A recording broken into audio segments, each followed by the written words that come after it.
The historic enthronement of the statue of San Lorenzo Ruiz. Saint Lorenzo Ruiz, he was the first Filipino saint and was martyred in Japan.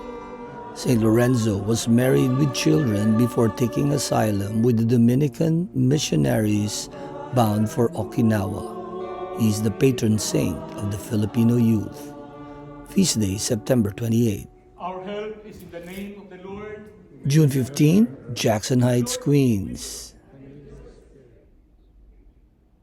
St. Joan of Arc Parish, Diocese of Brooklyn.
Let us pray. Almighty everlasting God, who does not forbid us to carve or paint likenesses of your saints, in order that whenever we look at them with our bodily eyes, we may call to mind their holy lives and resolve to follow their footsteps.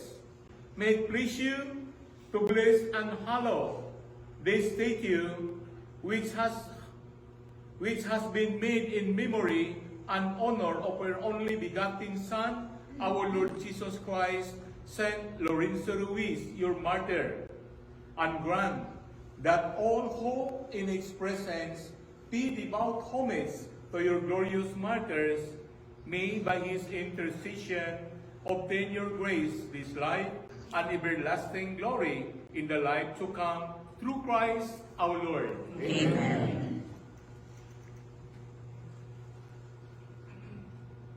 Knowing your will, the means of persecution are blessed in your kingdom. Grant us the endurance of blessed martyrs and endurance, and his companions, that we may faithfully carry on our service to you and to one another.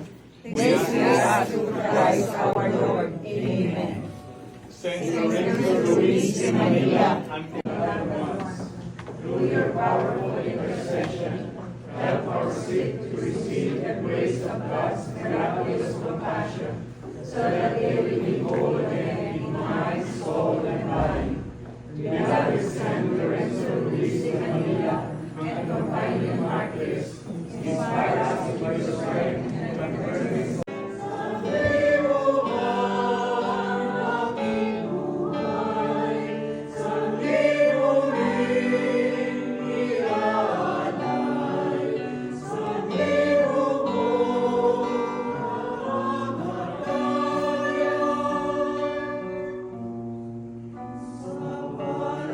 I am a Christian, and I shall die for God, and for him I will give many thousands of lives if I had them, and so do with me as you please.